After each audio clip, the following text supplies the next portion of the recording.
നമ്മുടെ UK ലൈഫിൽ വളരെ ഇമ്പോർട്ടൻ്റ് ആയിട്ടുള്ള ഒരു സംഭവമാണ് നമ്മുടെ ഷോപ്പിങ്ങുകൾ എന്ന് പറയുന്നത്. പ്രത്യേകിച്ച് നമ്മുടെ വീട്ടിലാവശ്യമുള്ള പലചരക്ക് സാധനങ്ങൾ, ഗ്രോസറി ഐറ്റംസ് ഒക്കെ വാങ്ങുന്ന ഷോപ്പിംഗ്. പ്രത്യേകിച്ച് സ്റ്റുഡൻസിനെ സംബന്ധിച്ച് 20 മണിക്കൂർ ജോലി ചെയ്ത് കിട്ടുന്ന വളരെ തുച്ഛമായ പൈസക്കകത്തുനിന്ന് നമ്മുടെ റെൻറ്റും നമ്മുടെ ബാക്കിയുള്ള അല്ലറ ചില്ലറ ചിലവുകളും നമ്മുടെ മമ്മത്തിൻ്റെ ചിലവും നമ്മൾ കണ്ടുപിടിക്കുക എന്നുള്ളതൊരു വലിയ ടാസ്ക് അല്ലേ. അപ്പം ഇവിടെ അങ്ങനെ നമ്മളെ ഹെൽപ്പ് ചെയ്യുന്ന ചില കടകളൊക്കെ ഉണ്ട്. അപ്പോൾ അങ്ങനെ ഒരു ബഡ്ജറ്റ് ഫ്രണ്ട്ലി എന്ന് എനിക്ക് തോന്നിയൊരു ഷോപ്പിംഗ് ചെയ്തൊരു വീഡിയോ ആണ് ഇന്ന്. ഇവിടുത്തെ ഒരു ലൈഫിൻ്റെ ഇടയിൽ എല്ലാം ഭയങ്കര തീ പിടിച്ച വിലയാണല്ലോ. നമ്മുടെ നാട്ടിലിപ്പോൾ വില മോശമൊന്നുമല്ല, പ്രത്യേകിച്ച് പലചരക്ക് സാധനങ്ങൾ നമുക്ക് ഭയങ്കര വിലയാണ്. എന്നാൽ ഇവിടെ കുറച്ചുകൂടി വില കൂടുതലാണ്.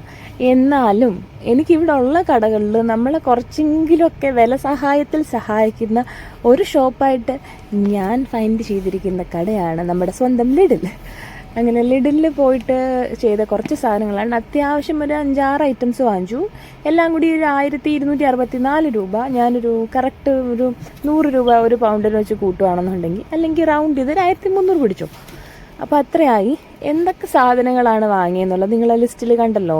പാല് വാങ്ങി, 2.5 ലിറ്ററിൻ്റെ പാല്, 1/2 കിലോ ബീട്രൂട്ട്, ഒരു 2 ലിറ്ററിൻ്റെ വാഷിംഗ് ലിക്വിഡ്, ഒരു കോഫി പൗഡർ, 1 കിലോ സവാള, 2 ടിൻ ഫിഷ്, ഒരു യോഗേർട്ട്, ഒരു 400 ഗ്രാം ചിക്കൻ. ഇത്രയും സംഭവങ്ങളാണ് വാങ്ങിയത്. ലിഡിൽ ചിക്കൻ ഇത് 400 അല്ല, 1 കിലോ ചിക്കന് £2.75 അങ്ങനെ എന്തോ ഉള്ളൂ, 275 രൂപ എന്തോ ഉള്ളൂ 1 കിലോ ചിക്കൻ തൈസിന്. പക്ഷെ അത് ചൂടപ്പം പോലെ അവിടെ വിറ്റ് പോകണത് കൊണ്ട് എനിക്കിത് കിട്ടിയില്ല. മിക്കപ്പോഴും അത് കിട്ടാറില്ല. അപ്പോൾ ചിക്കൻ കഴിക്കാനുള്ള അതിയായ കൊതി കൊണ്ട് ഞാനൊരു ഡൈസ്ഡ് പീസ് വാങ്ങിച്ചതാണ്. അപ്പോൾ ഇതെല്ലാം കൂടി എനിക്ക് എത്രയാണായത്? ഇനി നിങ്ങൾ നോക്കിയിട്ട് പറയൂ. UK നമ്മൾ അരിഷ്ടിച്ചൊന്ന് ബലം പിടിച്ചു കഴിഞ്ഞാൽ അത്യാവശ്യം തട്ടുമുട്ടൊക്കെ ഇല്ലാണ്ട് ജീവിക്കാൻ പറ്റത്തില്ലേ? പിന്നെ ഈ ടിൻ ഫിഷ് എന്ന് പറയുന്നത് ഇവിടെ നോർമൽ ഫിഷിന് ഭയങ്കര വില ആയതുകൊണ്ട് ഇടയ്ക്ക് ഇച്ചിരി മീൻകറിയൊക്കെ കഴിക്കണമെന്ന് കൊതി തോന്നുമ്പോൾ ഇത് വാങ്ങണേ കേട്ടോ. ഇത് പ്രിസർവ് ചെയ്ത് നമ്മുടെ സൺഫ്ലവർ ഓയിലിൽ ഡിപ്പ് ചെയ്ത് വരുന്ന സംഭവമാണ്. പക്ഷെ നല്ലതാണ് കറിയൊക്കെ വെച്ച് കഴിഞ്ഞാൽ. അപ്പോൾ അത്രയേ ഉള്ളൂ.